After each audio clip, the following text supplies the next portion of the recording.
Perfectly valid. Practice చేయరు even in other aspects. ఇప్పుడు కల్కిమూర్తి వచ్చి మీకు ప్రత్యక్షం అయినా కూడా ఇట్ ఈస్ కన్వీనియంట్ టు నేనేమో గ్రాఫిక్స్ అనుకుంటా, ఏదో కొత్తగా ఏదో గ్యాడ్జెట్ వచ్చి నా మీద మీరు ఏదో ట్రిక్ చేస్తున్నారు అనుకుంటా. ఎందుకంటే అలా నమ్మటం నాకు కన్వీనియంట్. నమ్మితే ఏమైపోతుంది? నమ్మితే ఇందాక చెప్పాను కదా, అయిపోతుంది. బట్ అదర్వైజ్ ఒక పెద్ద ఒక కన్వీనియన్స్ రావచ్చు, వరాలు ఇవ్వచ్చు మీకు దేవుడు అని ఎప్పుడు అనిపించలేదా? ఎందుకంటే ఇప్పుడు ఈ ప్రాసెస్ ఫస్ట్ టైం ఒక్కసారి జరిగితే ఇట్ ఈస్ పాసిబుల్. లేకపోతే రిపీటెడ్గా ఒక 1 monthలో 15 సార్లు జరిగింది అనుకోండి, it's highly possible. Right. Rare occurrence ఉన్నప్పుడు it is very difficult to have an absolute trust. అసలు అబ్సల్యూట్ ట్రస్ట్ ఎవరికైనా దేని మీదైనా ఉంటుందా? చాలా మంది స్వామీజీలు బాబాజీలని చూసి దే ఆర్ సో డివోటెడ్. అంటే ఇప్పుడు నాకు పాయింట్ ఏంటంటే, ఇప్పుడు మా నాన్నమ్మ ఉండేవారు. మా నాన్నమ్మ ఆవిడకి రామకోటి రాసి అలవాటు ఉండేది. రామ పొద్దున్న లేచినప్పటి నుంచి అది రాస్తూ ఉంటారు. ఈ రాస్తున్న టైంలో ఏం చేస్తారు, నన్ను ఏదో తిరుగుతూ ఉంటారు, ఎవరు మా అమ్మ మీద కంప్లైంట్ చేస్తూ ఉంటారు, మా నాన్నగారి గురించి చెప్తూ ఉంటారు. ఈవిడ ఆలోచనలన్నీ నెగిటివ్ అందరి మీద, రాసేదేమో రామకోటి. ఆ ఏజ్లో కూడా నేను అబ్జర్వ్ చేశాను. రైట్. ఒరిజినల్గా రామకోటి రాయటానికి అన్నీ మానేసి ఒకటి రామనామ జపంలో ఉండిపోవాలి, దానికి ప్రూఫ్గా ఇన్ని బుక్స్లో నేను రామ అని రాశా, అది 100 పుస్తకాలు అయిపోయిన తర్వాత 1 కోటి సార్లు రాశా, ఇల్లు భద్రాచలం టెంపుల్లో పెట్టి ఒక కొబ్బరికాయ కొట్టుకుని రావటం అనేది. But the main purpose of that belief system is to get మామూలు ఆలోచన అనేది బయటికి తోరి ఒక శాంతంగా ఉండాలి. కానీ మా నాన్నమ్మ అది తప్ప అని చేశారు. సో అప్పుడు చెయ్యేమో రామకోటి రాసేది, మైండ్ ఏమో మనకన్నా బ్యాడ్. సో ఇప్పుడేంటి, but at the same time so మీకున్న ఇన్స్టింక్ట్ వేరే చేస్తుంది, మీకున్న నమ్మకం చెప్పడానికి చెప్తారు, నేను రామభక్తురాల్ని, నేను రామజపాన్ని నమ్ముతానని చెప్తారు. బట్ ద ప్రాక్టీస్లో అది ఉండదు, అప్లికేషన్లో. బట్ సమ్ పీపుల్ ఎస్, ఇప్పుడు ఇందాక చెప్పాను కదా, నేను పోతే 72 వర్జిన్లు నాకు దొరుకుతారు అని జిహాద్లో వెళ్ళి టెర్రరిజం చేసే వాళ్ళు కూడా మూఢనమ్మకం అవుతుంది. అవును, మూఢనమ్మకం ఎందుకు అంటున్నాను, వాళ్ళు రేరు అని అనుకుంటున్నాను. ఏది ఆ 72 మంది, కానీ ఇప్పుడు 72 మంది నిజంగా ఉంటే అప్పుడు మంది మూఢనమ్మకం అవుతుంది.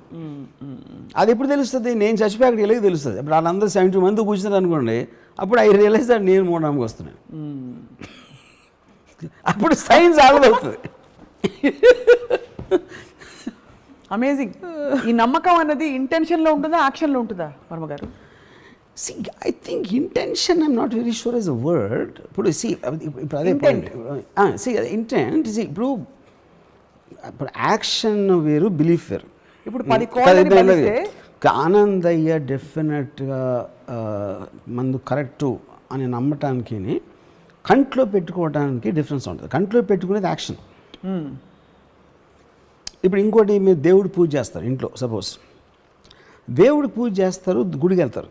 మీకు ఎప్పుడన్నా ప్రాబ్లం వచ్చినప్పుడు ఇంతవరకు లైఫ్లో ఏదైనా ప్రాబ్లం వచ్చింది, ఒక ఫైనాన్షియల్ కావచ్చు, ఏదో విధంగా కావచ్చు, ఏంటి ఏమైంది అంటే, ఇప్పుడు సాల్వ్ అయిపోయిందండి, నేను ఫలానా రావు గారిని అడిగాను, ఆయన ఇస్తా అన్నారు అని చెప్తారు. కానీ ఆ దేవుడు దండం పెట్టండి అయిపోతుందని ఇవ్వడంలా ఇంతవరకు. అంటే దేవుడు ఏమి చేయడం తెలుసు అందరికీ, అది చేస్తాడో చేయడం పక్కన పెట్టి ఎవడు నమ్మడు. గుడికి వెళ్ళినంత మాత్రాన అది ప్రాబ్లమ్ సాల్వ్ అయిపోతావని ఎవడు నమ్మడు. కానీ అడుగుతాడు, దేవుడు నన్ను అని చెప్తాడు. ఇప్పుడు ప్రపంచంలో ప్రాబ్లమ్స్ అని అందరికీ ఉంటాయి, కానీ దేవుడి దగ్గరికి వెళ్ళేవాడు ప్రతి ఒక్కడో వాడొక్కడే స్పెషల్ అనుకుంటాడు. దేవుడిని పూజించేవాడు, దేవుడిని నమ్మేవాడు ఫస్ట్ ఆఫ్ ఆల్ ఎగోటిస్తాడు. ఎందుకంటే ఇన్ని లక్షల కోట్ల జీవరాశుల్లో వాడిని స్పెషల్గా చూడమని ఎక్స్పెక్ట్ చేయటం, అది ఈగోకు సంబంధించిన విషయం. అది యారగెన్స్లోంచి వస్తుంది. అప్పుడు ఆడు ఏమంటాడు, దేవుడు మిగతా పక్కన నన్ను మట్టు కాపాడంటాడు. మిగతా వాళ్ళు ఎక్కడికి పోతే నాకేంటి, నన్ను మట్టుకు చూసుకో, నీ కొబ్బరిగా కొడతా, అక్కడి నుంచి డబ్బులు కూడా వేస్తా అని చెప్తాడు. అది బాగుంది, చాలా ఎన్లైటనింగ్గా ఉంది. అండ్ చాలామంది చూసి హర్షిస్తారు. మీరు ఒట్లని నమ్ముతారా? చాలాసార్లు మీద అంటుంటారు. Food obviously it's joke. And ఇప్పుడు ఒట్టు అనేది అంటే your that is figure of speech actually. ఒట్టు అంటే ఏంటి? ఇట్స్ ఫిగర్ ఆఫ్ స్పీచ్ అంటే ఒట్టు అదే ఒట్టు ఒట్టు అదే అదే అదే నాకు ఎంత ఇష్టం వాళ్ళ మీద వేస్తున్నా అంటే అన్నప్పుడు మీరు చెప్పిన దానికి ఒక స్ట్రెంగ్త్ ఇవ్వడానికి ఇట్స్ ఫిగర్ ఆఫ్ స్పీచ్. అది దట్ డజంట్ మీన్ ఎనీథింగ్. అంతేగాని ఇప్పుడు దేవుడి మీద ఒట్టేసి ఎంతోమంది అబద్ధాలు చెప్తారు. ఎందుకు? డిఫరెంట్గా దేవుడు ఏం చేయడం తెలుసు వాళ్ళకి. అది నమ్మకం ఉంది. దేవుడి మీద నమ్మకం ఉన్నా లేకపోయినా ఒట్టేసినంత మాత్రాన దేవుడు ఏమైనా చేస్తాడని ఎవడు నమ్మడు. ఇప్పుడు చాలా మంది దూతలు భగవత్ స్వరూపులు నీళ్ళ మీద నడిచారు ఇలాంటివన్నీ చెప్తుంటాం. అలాగే మనకి సభలు జరుగుతుంటాయి. ఈ సభలు జరిగినప్పుడు వచ్చి మొత్తం అంతా పూనకం లాగా కిందకి తీసేసి మొత్తం దెయ్యం 5 నిమిషాల్లో కాళ్ళు లేని వాళ్ళు లేచి నడుచుకుంటూ వెళ్ళిపోతారు. అది ఆప్షన్ యాక్టింగ్, ఆప్షన్ బి మూఢనమ్మకమా, ఆప్షన్ సి సైకోసోమాటిక్. అదే నా పాయింట్. ఇప్పుడు నేను చూడలేదు కాబట్టి I don't want to believe. అదే ఇందాక చెప్పాను, అన్లెస్ యూ ఎక్స్పీరియన్స్ ఇట్. ఇప్పుడు నాకు ఒక ఇన్సిడెంట్ జరిగింది. మా ఫాదర్ పోయినప్పుడు నేను ఒక 3-4 months తర్వాత నేను ఫ్లైట్లో వస్తూ ఉంటే బాంబే నుంచి చెన్నై వెళ్తున్నాను. నాకు ఫ్లైట్లో ఈ మన శ్యామక్ దావర్ కొరియోగ్రాఫర్ కనిపించాడు. నాకు ఎక్కువ పరిచయం కూడా లేదు. తనతో ఒక్కోసారి అంతా వచ్చి ఇంటూ కలిసి అన్నమాట. సరే నేను వెళ్ళి పక్కన కూర్చున్నాను. హాయ్ శ్యామక్ అని ఆడేది. కొంతసేపు మాట్లాడి నేను ఐల్ సీట్లో ఉన్నాడు, విండో సీట్లో ఉన్నాడు. ఇలా పక్కకు చూసి మీ ఫాదర్ పోయారా అన్నాడు. అంటే అవుట్ ఆఫ్ ది బ్లూ, అసలు ఆ కాంటెస్ట్లో మాట్లాడలేదు. అంటే అవును అన్న, ఇక్కడ ఉన్నారు అన్నాడు. యా అంటే నేనమ్మ ఇది అని ఇలా చూస్తున్నాడు నా పక్కకి. ఈ says is concern about you అని ఏదో అంటే తను ఏదో మాట్లాడుతున్నట్టు ఇలా వింటున్నాడు, నాకు చెప్తున్నాడు. అవును. నేనమ్మ ఆడికి ఇలాంటివి ఉంటాయని నేను శ్యామకి ఇలాంటివన్నీ నేను నమ్మనాను. మళ్ళీ ఇలా చూసి మీ ఫాదర్ కూడా నమ్మేవారు కాదంట కదా, ఆయన కూడా నాస్తికుడు అంట కదా, కానీ నిజమని నీకు చెప్పమంటున్నారు అన్నాడు మళ్ళీ. అది యాక్చువల్ ట్రూ. అది ఏది మా ఫాదర్ నాస్తికుడు కరెక్టే, మా ఫాదర్ పోయిన మాట కరెక్టే. నాకు ఒక భయం, ఒక ఫ్రస్ట్రేషన్, ఒక యాంగరు, ఒక హెల్ప్లెస్నెస్, రకరకాల ఎమోషన్స్ కలిసిపోయి అక్కడి నుంచి వెళ్ళిపోయి నా సీట్లో కూర్చున్నా ఎదరా. నేను ఆలోచిస్తాం మొదలు ఏం ఆలోచిస్తున్నా, అసలు వీడికి మా ఫాదర్ గురించి ఎలా తెలుసు. అది అప్పుడు నేను కొంచెం ఫేమస్ పర్సన్, ఈ కూడా ఫిల్మ్ ఇండస్ట్రీ కాబట్టి వీడు ఎక్కడన్నా ఇను ఉంటాడా, అందుకని నేను అంటున్నాడా అనేది ఒక point. Though it's not problem, right. రెండోది ఏంటి, మా ఫాదర్ ఉన్నారు లేరు, నాస్తికుడు కాదు, 50-50% ఛాన్స్. అది 50-50% ఛాన్స్ ఎవడైనా రైట్ అవ్వడానికి ఛాన్స్ ఉంది అన్న దాంతో నేను ఫైనల్గా ఈ రెండు నమ్మా.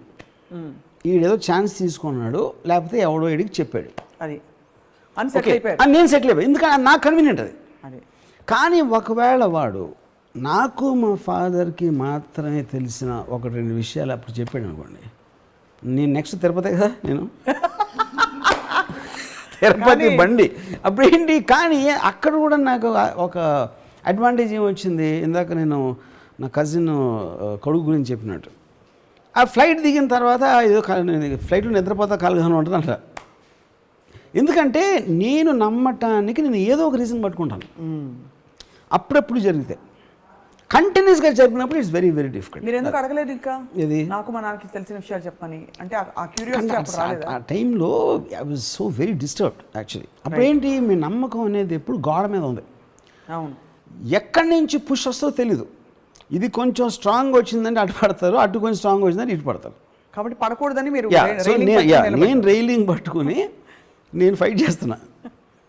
ఇది ఉన్నప్పుడు అంటే నా కన్వీనియంట్ కానీ బిలీఫ్ ఉన్నప్పుడు నా ఇష్టం వచ్చిన లాజిక్ ఈ టైప్ చూస్తా, లేకపోతే ఈ టైప్ చూస్తా.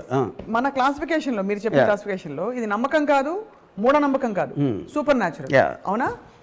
Super natural is nothing but what naturally cannot be explain. ఇదంతే కదా. అదే సేమ్. బికాస్ మూఢనమ్మకం అయితే సపోజ్ హీ సెడ్ దట్ మీరు ఫలానా కోయంబత్తూరుకి వెళ్ళి అక్కడ ఏదో కొండ ఉంది, ఆ కొండ చుట్టూ 36 ప్రదక్షిణాలు 36 మైళ్ళు నడవాలి అని మీరు చేస్తుంటే అది మూఢనమ్మకం అయ్యేది. అప్పటి నుంచి మీరు కోయంబత్తూరు, తిరుపతి అయిపోయి ఉంటే అది మూఢనమ్మకం కదా. సో ఇప్పుడు ఏంటంటే అదే ఇప్పుడు ఇక్కడ ప్రాబ్లం ఏంటి, ఊరికనే అంటానికి మీకేమి పోదు, నమ్మినంత మాత్రాన మీకేం నష్టం రాదు, ఎవరికి నష్టం రాదు అనుకున్నప్పుడు it doesn't make a difference. Correct. నమ్మినప్పుడు మీకు కానీ వేరే వాళ్ళు కానీ విపరీతమైన నష్టం వచ్చినప్పుడు that comes very close to the so called definition of మూఢనమ్మకం. అండ్ ఇక్కడ ప్రాణాలు పోవడం. ఇంకోటి ఇప్పుడు మీరు పోయిన తర్వాత మీ కాన్షియస్నెస్ ఉంటుందా లేదా అని తెలియదు ఏమో. కరెక్ట్. ఇప్పుడు అందుకని నేను ఏమన్నాను, ఇప్పుడు ఫర్ ఎగ్జాంపుల్ సంబడి లైక్ ఇప్పుడు జయసుద్ గారు ఉన్నారు, అప్పుడు క్రిస్టియానిటీ, షీఈ్ into Christianity. Mohan Babu గారు యేసు గారు సారీ షిర్దీ సాయిబాబా, లేకపోతే బాలాజీ. అవి ఒక మోహన్ బాబు గారితో అన్న సరే మీరు గంటకు ఒకసారి బాబా శిష్యులు అంటారు, ఇదంటారు అదంటారు, మీరు పోయి పైకి వెళ్ళినప్పుడు అక్కడ ఉంటే అల్లం అంటే మీ పరిస్థితి ఏంటన్న, ఏం క్లోజప్ ఉంటుంది, అప్పుడు వచ్చి మీరు క్లోజప్ చేస్తా అని చెప్పాను. ఎందుకంటే తెలియదు ఎవరికి కూడా, మనం ప్రాక్టీస్ చేస్తున్నాం. హిందూయిజము, క్రిస్టియానిటీ, ఇది బుద్ధిజం అన్నీ చేసాం. లంబాడి వాళ్ళకి ఎవరి దేవుడో నాకు తెలీదు. వీళ్ళందరూ ఎవరి దేవుళ్ళు నాని చేస్తున్నప్పుడు వీళ్ళందరికీ సంబంధించిన స్వర్గాలు ఉంటాయా, ఒకటే ఉంటుందా అక్కడ తెలియదు. అది తెలియదు. అది తెలియదు కదా. ఎవరి బిలీఫ్ వాళ్ళది, ఎవరి నమ్మకం. మనం అందరం ఇంద్రుడు ఉంటారని మనం అనుకుంటాం, వాళ్ళు ఏదో అనుకుంటున్నారు, ఇంకోళ్ళు ఎవరు ఏదో అనుకుంటున్నారు, జన్నత్ అని వాళ్ళు అనుకుంటున్నారు. పైకి వెళ్ళినోడు మళ్ళీ కిందకి రారు, మనకి చెప్పడానికి అక్కడ ఒకటే ఉంది చూసుకోండి అని చెప్పడానికి ఎవడు రాడు మళ్ళీ వెనక్కి లేదు. సో బేసిక్గా అది పాయింట్. అందుకని నేను అందరితో బాగుంటా, అందరితో. ఎందుకంటే ఎవరు ఉంటారో తెలియదు కాబట్టి అన్ని పార్టీల్లోనే ఒక చెయ్యేసి కృష్ణుడికి గోపాలుడికి నేను ఒకవేళ పోయే ముందు నాకు 5 minutes ముందు తెలిస్తే నేను అందరి దేవుడిని పూజ చేస్తాను, అందరి దేవుడిని పూజిస్తాను. ఎందుకంటే ఎవరు ఉంటారో తెలియదు కాబట్టి చేసి రిజర్వ్ చేసుకుంటారు పైన సీట్ ఒకవేళ. ఎందుకంటే అదే కదా ప్రాబ్లం. ఇప్పుడు ఇన్ని సంవత్సరాలు నేను బతుకున్నంత కాలం దేవుడిని నమ్మకుండా నేను పైకి వెళ్ళిన తర్వాత వెంకటేశ్వర స్వామి అనుకో డ్యాంగ్ అని, అప్పుడు నా మమ్మీ గారి పరిస్థితే కదా అది కూడా. అర్రే మళ్ళీ వెనక్కి పరిగెత్తి మళ్ళీ ఇంకొకసారి లైఫ్ బతకడానికి ఛాన్స్ ఇవ్వండి, నన్ను తిరుపతిలో పుట్టించడానికి కోరుకోవాలి. అప్పుడు ప్రహ్లాదుడి గురించి ఆ నమ్మకం ఏంటి, మీ ఒపీనియన్ ఏంటి? ప్రహ్లాదుడు basically I think is the worst son ever born in history. ఎందుకంటే ఫాదర్ డ్రాన్ చేశాడు. మీరు ఎలాగో ఫాదర్ పుట్టించి పెంచి అన్నీ చేస్తే ఈయన ఎగస్ పార్టీకి వెళ్ళి ఓటేస్తే ఇంకేంటి పాయింట్? ప్రహ్లాదుడు దైవ స్వరూపుడు, స్వరూపుడు. ఇప్పుడు నేను మీరు ఫాదర్ సన్ గురించి అడిగారు చెప్పాను. ఫాదర్ సన్ మీరు తీసేస్తే ఈజ్ వన్ మోర్ భక్తుడు, ఏంటి పెద్ద విషయం దాంట్లో? అంతే. ఎన్నో లక్షల భక్తుల్లో ఒకడు. తండ్రికి ద్రోహం చేసిన భక్తుడు అదొకటే నా కేటగిరీ ప్రహ్లాదుడు. కానీ ప్రహ్లాదుడికి జరిగిన సంఘటనలు నమ్ముతారా? చదివారా? ఇప్పుడు ఏం సినిమా చూసారా? Not real. ఏనుగుతో తొక్కిచ్చారు, అవి తెలుసు, నిప్పులో పడేశారు, అన్ని ఏం చేసినా కూడా ఏం అవ్వలేదు. విష్ణుమూర్తి కరెక్ట్గా టైం. ఇవన్నీ కూడా ఇవన్నీ మేము సినిమాలు తీసినప్పుడు కమర్షియల్స్ చేస్తాం కదా, దైవభక్తి పెంచడానికి చేసిన కమర్షియల్స్ ఇవన్నీ ప్రమోస్. అంతేగాని అంతకంటే ఏం లేదంట. ఏముంటుంది అంతకన్నా? అందుకని చెప్తున్నా, ఇన్ని కథలు చెప్పారు కాబట్టి హిందూయిజం బిలీఫ్లో డిగ్రీ ఇంత ఇంటెన్సిటీ తగ్గడానికి ఇది కారణం. ఇలాంటి వింత కథలు ఉట్టి మన రిలీజన్లో ఉంటాయి. అది ఫోకస్ ఆఫ్ ఆస్పెక్ట్, ఎందుకు మీరు ఒక శక్తిని పూజించాలి అనే దాని ఫోకస్ పక్కన పడేసి ఈ పెట్ట కథల్లో ఉంటాం మనం ఎంతసేపు. అది అంటే ద లార్జ్నెస్ మొత్తం అంతా కూడా లార్జ్నెస్ స్మాల్ చేసి మనం హ్యూమనైజ్ చేస్తున్నాం దాన్ని. అప్పుడు ఏంటి వినాయకుడు, ఇప్పుడేంటి ఇప్పుడు ఎవరు దూరంగా ఎంత తొందరగా ప్రపంచం చుట్టూ వస్తారు అంటే వినాయకుడేమో మదర్ చుట్టూ పరిగెట్టి, అంతకన్నా మ్యానిపులేషన్ ఉంటుంది ఎప్పుడైనా? అది ఇప్పుడు ఆబ్వియస్లీ తను పట్టేసుకున్నాడు కాబట్టి తను పరిగెత్తలేడు. సో ప్రహ్లాదుడు పర్ఫెక్ట్గా ఉంటే నిజంగా పరిగెట్టి వస్తే మ్యానిపులేషన్ తోటి అది అంతకన్నా మీరు వ్యత్యాసం ఎలా ఉంటుంది? మదర్కి అంతకన్నా వ్యత్యాసం ఎలా చూపెడతారని చెప్పండి. ఇద్దరు పిల్లలే కదా. మరి ప్రహ్లాదుడు ఎందుకు వినాయకుడు అంత ఫేమస్ దేవుడు అవడు? అది. సో కాబట్టి ఆ కథలు వింటే మీకు ఎలా అనిపిస్తుంది? ఇన్ని అనిపించడం కాదు, ఐ ఫీల్ అలాంటి కథలు వందలు వేలు చేసేసి they diffuse the impact of the religion, of the god and impact of the very idea of religion. And we have yet another highest philosophy, Hinduism గురించి మాట్లాడతారు కాబట్టి నేనే దేవుణ్ణి. ఓకే, సి నేనే దేవుణ్ణి ఆల్మోస్ట్ ఈస్టర్న్ కానీ గ్రీక్ టైంలో కానీ ఈవెన్ చైనీస్ ఫిలాసఫీలో more or less similar thing. అంటే that is a very obvious thing to reach. Size of the universe, how small you are అని చెప్పేది ఎనీ సొసైటీలో, ఎనీ కైండ్ ఆఫ్ సివిలైజేషన్లో ఫండమెంటల్గా వచ్చింది ఎప్పుడైనా సరే. ఇప్పుడున్న పరిస్థితుల్లో మరి మూఢనమ్మకాలు బాగా డామినేట్ చేస్తున్న టైంలో మీరు ఆనందయ్య మందుని మీరు వేసుకుంటారా? అవసరం ఉంటే వేసుకోరు. ఎందుకు? For the same reason, I want to question on some kind. ఇప్పుడు నాకు ఫర్ ఎగ్జాంపుల్ ఇప్పుడు అలోపతి మెడిసిన్ ఉందనుకోండి, why did it become famous? ఇప్పుడు యాక్చువల్గా మెడిసిన్ స్టార్ట్ అయ్యింది వరల్డ్ హిస్టరీలో, obviously it will be from Anandaiah kind of people. ఎందుకంటే అప్పుడు మనకి ఏమి లేవు కాబట్టి. ఆ టైంలో మూలిక, వేర, ఇదా, ఆక, వాటెవర్, అది ఆ టైం నుంచి దాన్ని డెవలప్ అవుతా ఒక పర్టికులర్ టైంలో science based system is what is so called allopathy, which is the reason world ఓవర్లో కూడా రైట్ మీకు అలోపతి హాస్పిటల్స్ డామినెంట్గా ఉంటాయి కానీ not anything to do with this.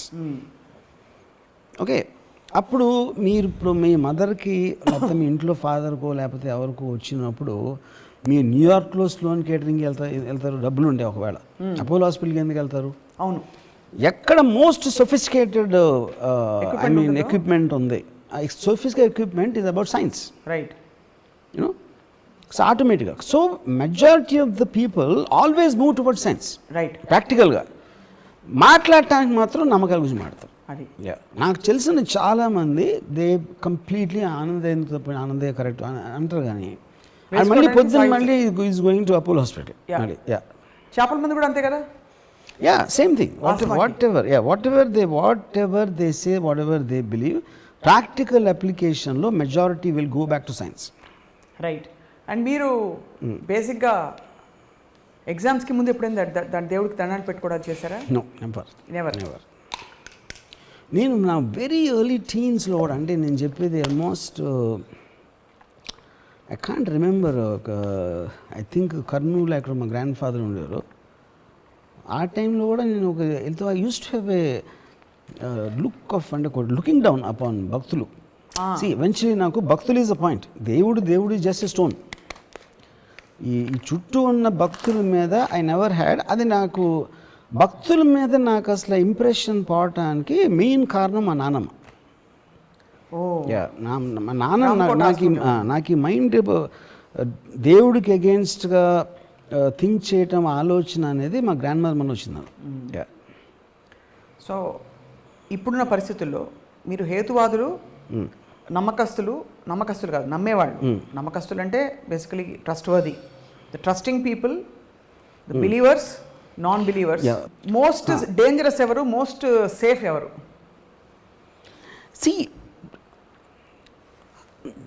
Dangerous definitely నమ్మకస్తులు. ఎందుకంటే వాళ్ళు, అంటే నమ్మకం ఆఫ్ కోర్స్ నేను డిగ్రీ చెప్తున్నాను మళ్ళీ, ఎంత ఎక్కువ డిగ్రీలో నమ్మేవాళ్ళు అంటే వాళ్ళు అంత డేంజరస్ ఉంటారు. Because they will do anything. Science బేస్డ్లో వాళ్ళు చాలా ఆలోచిస్తారు, 1-10 సార్లు ఆలోచించి చెక్ చేసుకుని, డిస్కస్ చేసుకుని, మాట్లాడుకుని, ప్రోస్ అండ్ కాన్స్ అన్నీ చూస్తారు. నమ్మకం అనేది when it reaches a certain point, అది బ్లైండ్నెస్ కాబట్టి అది చేసేస్తారు, రైట్? ఒక ఈవెంట్ క్రియేట్ అయిపోతుంది. ఆ ఈవెంట్లోంచి chances or something very bad will happen, which you see all the time, right? ఒక మైనర్ లెవెల్లో మదనపల్లి ఇన్సిడెంట్ అవ్వచ్చు, మేజర్ లెవెల్లో సెకండ్ వరల్డ్ వార్ అవ్వచ్చు, right? So I think the point is, but world moving forward అని మాట్లాడినా, అంటే ఇప్పుడు చాలామంది నమ్మేవాళ్ళు they don't matter to the world, I mean to the world. వాళ్ళ ఇంట్లో ఏదో నమ్ముతారు, they are in their own world, they are in their own world. But who are the people who are significantly impacting the society one way or the other? ఏది నమ్మకం ఉన్నవాళ్ళు, నమ్మకం ఉన్నవాళ్ళు. I mean ఇప్పుడు if you look at it, ఒక country ఉందనుకోండి, BJP నమ్మేవాళ్ళు ఉంటారు, కాంగ్రెస్ నమ్మేవాళ్ళు ఉండొచ్చు, ఇంకో పార్టీ నమ్మేవాళ్ళు ఉండొచ్చు. System doesn't work like that. మరి ఏదైతే గవర్నింగ్ సిస్టమ్ ఏదైతే ఉంటుందో it doesn't work on belief system, it works on science, it works on processes. బీజేపీలో వచ్చిన అదే చేస్తారు. ఒక మార్జినల్ డిఫరెన్స్లో రెటారిక్ మీరు ఎంటర్ కానీ ఓవరాల్ ప్రొసెసింగ్ సిస్టమ్ ఏం మారదు. That will never come under belief system. Yeah, judicial process అవ్వచ్చు, ప్రాసిక్యూషన్ ప్రాసెస్ అవ్వచ్చు, ఎగ్జిక్యూటివ్ అడ్మినిస్ట్రేషన్ ప్రాసెస్ అవ్వచ్చు, all of them will work on process. They don't work on beliefs. Right. What you feel about the strong non believers? లేదు లేదు లేదు అని అర్చి గీపెట్టి చెప్పేవారు. See, strong non-believers are as stupid as they're worse than మూఢనమ్మకాలుడు. Bhagavan Tum high చెప్పండి. Yeah, ఎందుకంటే to say something is not there is as stupid as to say it is there. Yeah, I mean అప్పుడేంటి మీరు ఆలోచించేది science process not about దీన్ని believe చేస్తే impact ఏంటి, believe చేయకపోతే impact ఏంటి అనే ప్రాసెసింగ్ సిస్టంలోంచి మీరు అది నేను చెప్పింది. You have to look at there. Even for something as scientific as a vaccine, మీరు అనే point I'm elaborating. When they weight the pros and cons, ఇంత తొందరగా వచ్చిన వ్యాక్సిన్ పనిచేస్తున్నా దీనివల్ల సైడ్ ఎఫెక్ట్లు వస్తాయా? ఒక మ్యామత్ లెవెల్లో ఒక పాండమిక్, వరల్డ్ పాండమిక్ నడుస్తుంది. They found the benefits of believing the vaccine. That's whole point. Yeah, that's the whole point. So దేవుడు కూడా అంతే కదా, మనకు ఏ నమ్మకం అయినా అంతే కదా. బెనిఫిట్స్ అవుట్వే ద రిస్క్ అనేది that is the whole concept. Because like I said, science can never be exact. Yes. And it is also constantly seeking answers. It is not making an absolute statement. Absolute statement అని ఎప్పుడు అంటాం, ఇప్పటివరకు మనకు తెలిసిన దాన్ని బట్టి చెప్పొచ్చు. But we will continuously be getting more data and more information. అప్పుడు అబ్సల్యూట్ ట్రూత్ అనే దానికి మీనింగ్ లేదు. The ability to believe something, does it come from an emotion or does it come from a thought? I feel early stages లో it will be the influence of people around you, your parents or whatever. So that's thought. Yeah, no, that is that is a carried forward influence.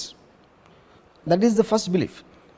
ఇప్పుడు మా mother చిన్నప్పుడు గణేష్ మేము text books అన్నీ పెడితే చదువు బాగా వస్తాను మా మదర్ నమ్మేది. నేనేమో 3 రోజులు చదవక్కలేదు, నేను హ్యాపీ ఫీల్ అవ్వండి నేను యూనో. సో ఇప్పుడు ఇంకొకళ్ళు నిజంగా నమ్మొచ్చు, నేను కాకుండా మరి వేరే ఇంట్లో లేకపోతే మా సిస్టర్ ఎవరో ఇంకా నమ్మ ఉండొచ్చు, నాకు తెలియదు. సో ద పాయింట్ ఈజ్, మీరు ఏ నమ్మకంతో చేస్తున్నారు, అలవాట్లో చేస్తున్నారు, అది నిజంగా మా మదర్ కూడా నమ్మితే ఏదో వాళ్ళకి మా మదర్కి వాళ్ళ అమ్మమ్మ చెప్పారు, వాళ్ళ అమ్మమ్మకి వాళ్ళ నాన్నమ్మ చెప్పారు, అలాగే ఒక ప్రాక్టీస్ లాగా వస్తూ ఉంటుంది most of the time actually beliefs. You know, ఎప్పుడు మీరు దాన్ని ఆపోజ్ చేస్తారు, either you are given incentive. ఇప్పుడు కొంతమంది రిలీజియన్ కన్వర్ట్ చేసుకుంటారు, ఎందుకు చేస్తారు, ఏదో ఇన్సెంటివ్ వస్తుంది. Incentive not necessary only in money, it can be ఎవరో చెప్పారు, ఇంత నేను పూజిస్తున్నా ఏం జరగట్లేదు, అదేమైనా ట్రై చేద్దామా. ఫర్ ఎగ్జాంపుల్ రెహమాన్ ఉన్నాడు, ఈజ్ ఎ హిందూ, దిలీప్. వాళ్ళ మదరు ఏదో కారణంతో చాలా కష్టాల్లో ఉండి ఫర్ సమ్ రీజన్ తను ఇస్లాం తీసుకున్నప్పుడు 1 వీక్లో తనకి రోజు వచ్చింది, 1 వీక్ 1 మంత్ ఏదో సమ్ టైంలో. సో ఇప్పుడు తనకు మామూలుగా వచ్చేదా, ఇస్లాం తీసుకున్న మళ్ళీ వచ్చిందా అంటే అది that is a debatable point. Rahman strongly believes it's that. అందుకని it became a devote fanatical follower of అల్లా.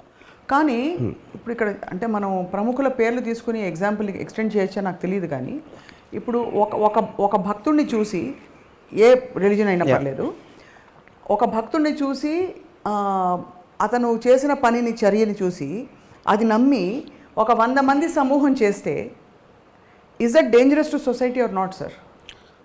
ఎలాగా? Made his faith total and complete and made an alteration in his life.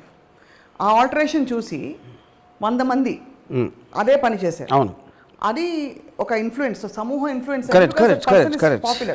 So is that good for the society or అది కాన్ say that అండి. ఇప్పుడు వరల్డ్లో incidents అని కంటిన్యూస్గా జరుగుతుంటాయి, good, bad, ugly, scary, what ever it is. ఇప్పుడు ఈ ఇన్ఫ్లుయెన్స్ అది చెప్తున్నా. ఇప్పుడు ఈ ఇన్ఫ్లుయెన్స్లో ఎలా ఉంటుంది, లైక్ ఇప్పుడు ఆనందయ్య మందు చూసారు ఎవరో తను లేచిపోయాడు వీడియో. ఆ వీడియో అవునా కాదా కరెక్టా పక్కన పెట్టి లెట్స్ సే 1000 మంది ఇన్ఫ్లుయెన్స్ అయ్యారు, 10,000 మంది అయ్యారు. ఇప్పుడు ఆ 10,000 మందిని మీరు ఆపుతారా, లీగల్గా ఆపుతారా, వాళ్ళకి ఏదో హేతువాదులు చెప్పేదో ఆపుతారా, లేకపోతే వాళ్ళు అందరికన్నా వాళ్ళని నమ్ముతున్నారు, అది వాళ్ళ ఆరోగ్యానికి సంబంధించిన విషయం. మీరెవరు నన్ను ఆపడానికి అంటే దానికి కూడా మారల్గా యూ నోబడీ కెన్ ఆన్సర్. అదే గవర్నమెంట్ ఆ టైంలో దానికి ఉన్న డైలమా కూడా అదే కదా బేసిక్ పాయింట్. అవును. సో ఎవెన్చువలీ మీ నమ్మకం మీరు ఏదైతే నమ్మాలని అనుకుంటున్నారో దాని పర్యవసనం మీరే అనుభవిస్తారు. You will face the consequences of your belief system which is actually the truth. But అంత మాత్రం ఫ్రీడమ్ వాళ్ళకి ఇవ్వాలి 100%. as long as it's not hurting another life form. Yeah, correct. That particular persons life. అంటే ఇప్పుడు for example నాకు ఎవరో చెప్పారు, పరుచూరి మల్లికు మెంతులు తినమంటున్నాడు. అంటే మెంతులు తింటారని, మెంతులు తినమంటే మెంతులు తింటారా వీళ్ళు అని అడిగితే నేను అన్నాను, ఇప్పుడు మెంతులు ఇస్ నాట్ ద పాయింట్ అండి. పరుచూరి మల్లిక్ చేసిన statements they believed him. Paruchuri Mallik knows what is talking about అని బిలీవ్ చేసే సెక్టర్ ఎవరైతే ఉంటారో వాళ్ళందరూ మెంతులు కాదు మట్టి తినమన్నది తింటారు. ఎందుకంటే అది నమ్మకం అనేది తన మీద, మెంతుల మీద కాదు. కానీ అక్కడ కాన్ఫ్లిక్ట్ మనలాంటి వాళ్ళకి, అంటే నాలాంటి వాళ్ళకి ఏంటంటే ఇంత పెద్ద భయంకరమైన కరోనా, దానికి రెమ్డెసివిర్లు అవి ఇవి అని సైంటిఫిక్ రీసెర్చ్ చేస్తుంటే వంటింట్లో ఉండే మెంతులు తిని తగ్గిపోతుంది. అదే పాయింట్. అది మనకి ఇప్పుడు నాకేంటి అసలు ఇప్పుడు రెమ్డెసివిర్ అని ఒక ఇంగ్లీష్ పేరు, అది ఏదో పేరు అక్కడి నుంచి వచ్చింది. మెంతులేమో తెలుసు. అప్పుడు మల్లిక్ పరుచూరి అసలు రెమ్డెసివిర్ ఎక్కడి నుంచి వచ్చింది అనుకుంటున్నారు అంటే అది ఆలోచించింది నేను. పాయింట్, రెమ్డెసివిర్ ఆకాశం నుంచి రాలా, they are not made in heaven, ఇక్కడే చేస్తున్నాం, మనకున్న పరికరాలతోనే చేస్తున్నాం అని చెప్పాడు. ఇప్పుడు అది కరెక్టా కాదా అనేది నాకు తెలియటానికి నాకు ఆ సైన్స్ లేదు, అది లేదు. కానీ తను చెప్పే విధానంలో ఏదైతే లాజిక్ తను పట్టుకుంటున్నాడో దానికి నేను కనెక్ట్ అయ్యాను. నేను ఎక్కడ నమ్ముతున్నాను, వాట్ ఎవర్ డిగ్రీలో నేను తను చెప్పాడు, నేను వెళ్ళి మెంతులు తినలా, నేనేమి తను చెప్పే కోవికే నేనేం ప్రాక్టీస్ చేయట్లా.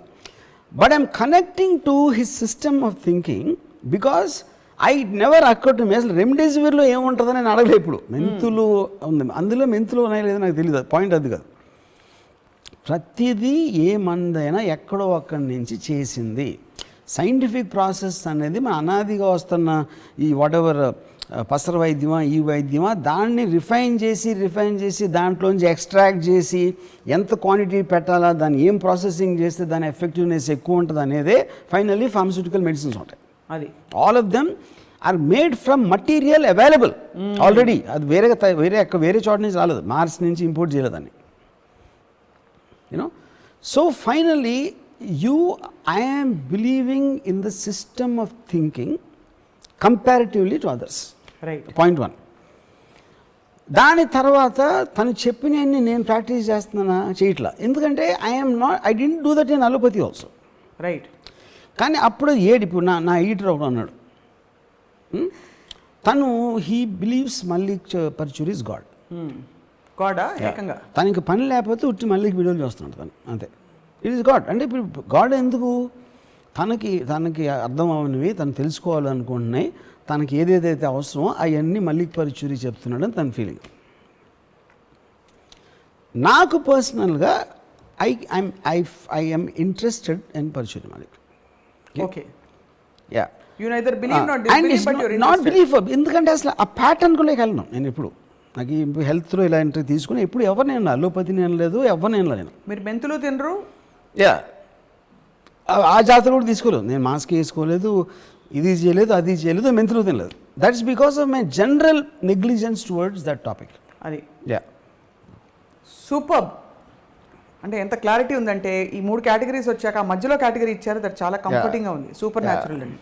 అంటే we are if we don't leave a possibility for something beyond open, how will we, in what direction will we grow అనే బికాస్ మీరు అన్నట్టు అంతరిక్షం అసలు ఎండ్లెస్గా ఉన్నది అన్నదే చాలా ఒక ఆశ్చర్యం కలిగించే విషయం. దాన్ని ఎలా ఛేదించాలి అర్థం కావట్లేదు. So there is an endless possibility to knowing also. ఇక్కడ హోల్ పాయింట్ ఏంటంటే, ఒకటి మనకి మన బిగ్గెస్ట్ మూఢనమ్మకం ఏంటంటే మనిషి జాతికి దేవుడు మనని స్పెషల్గా చూస్తున్నాడు. ఎందుకంటే మనమే క్రియేట్ చేసి, ఇప్పుడు దేవుడు కరోనా వైరస్ని దేవుడు క్రియేట్ చేసాడా లేదా అని ఒక క్వశ్చన్.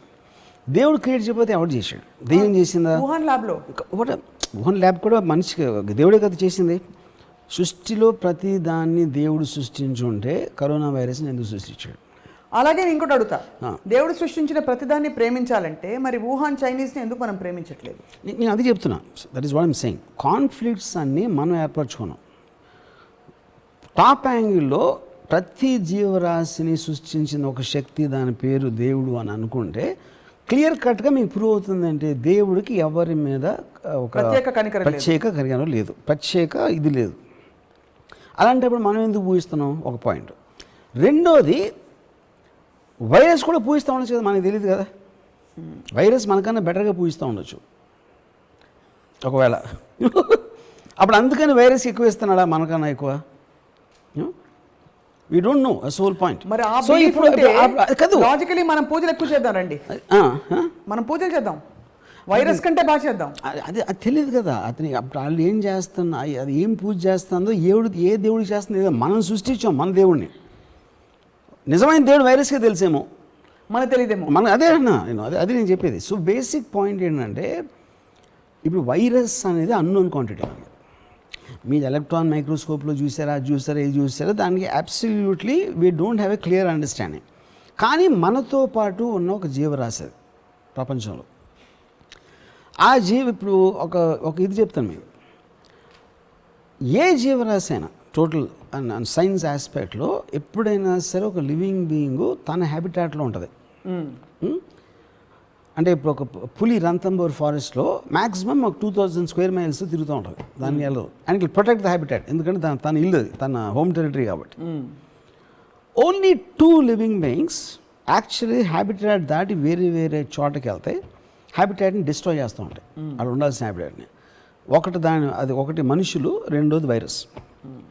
ఇది హిస్టారికల్గా మనుషులే ప్రతి కంట్రీకి వెళ్తాం. వాళ్ళ ఊర్లో వాళ్ళు ఉండరు, పక్క సిటీకి వెళ్ళాలి, క్యాపిటల్కి వెళ్ళాలి, ఇంకో దేశం వెళ్ళాలి, తర్వాత ఫారెస్ట్ని డిస్ట్రాయ్ చేసి అది అన్నీ చేసి ఆ పనిలో ఉంటారు. వైరస్ ఎగ్జాక్ట్లీ సేమ్ థింగ్ చేస్తుంది.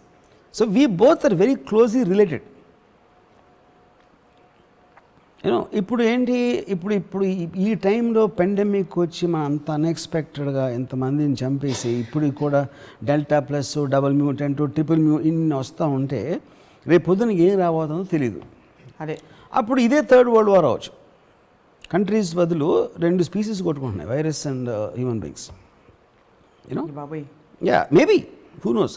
సో ద పాయింట్ ఈస్, ఎంత అన్సర్టానిటీ మనలో ఉన్నప్పుడు శుభ్రంగా మన మీద మనం నమ్మకం ఉంచుకొని, మన మీదే మనం నమ్మకం ఉంచుకొని బతికన్నాళ్ళు హ్యాపీగా బతికేద్దాం. అప్పుడు ఏంటి, మనం we'll go back to again అహం బ్రహ్మ, నేను ఒక్కడనే ఉన్నా, రామ్ గోపాల్ మీద తప్ప సప్న లేదు, మా మదర్ లేరు, సిస్టర్ లేరు, ఎవరూ లేరు, నేను ఒక్కడనే ఉన్నా అని అనుకుంటే శుభ్రంగా ఆ మూఢనమ్మకంతో మీరు హ్యాపీగా బతకవచ్చు. మరి ప్రశ్న అడిగింది ఎవరు? ఏ ప్రశ్న? ఇంతసేపు అది నేను నా మైండ్ ఊహించుకున్నా. సప్న అనే ఒక క్యారెక్టర్ నేను క్రియేట్ చేసుకున్నాను, అంతే. క్రియేట్ చేసుకుని నాకు నేనే ఆన్సర్ చెప్పు. The world is an extension of my own thoughts. Yes. The world is just imagination of me that it exists. Brilliantly put, sir. I mean, this is, I think, most fascinating. ఇవాళ మాట్లాడిన అన్ని విషయాల్లో primary because చాలా అంటే విపరీతమైన clarity, humour and rational in this whole thing. So మీకు వెంకటేశ్వర స్వామి ఆశీస్సులు ఎప్పటికీ మెండుగా ఉంటాయని చెప్పి నేను నమ్ముతూ మీ సమయం కేటాయించినందుకు మీకు ధన్యవాదాలు. థ్యాంక్స్. కానీ లాస్ట్ మాత్రం మర్చిపోవద్దు, మీకు ఏమైనా అర్థమై ఉంటే, మిమ్మల్ని మీరే నమ్ముకునే కన్నా బెటర్ మూఢనమ్మకం ఉండదు. అదొక్కటే మీకు హ్యాపీనెస్ ఇస్తుంది లైఫ్లో. రైట్. ఇది నా ఉవాచ. సూపర్. ఈ వర్మగీత. Thank you sir for your time. ఇది ఇవాళ spark of Ramoism, truly with lot of sparks. And మళ్ళీ కలుద్దాం మరొక ఎపిసోడ్లో. Thank you for watching.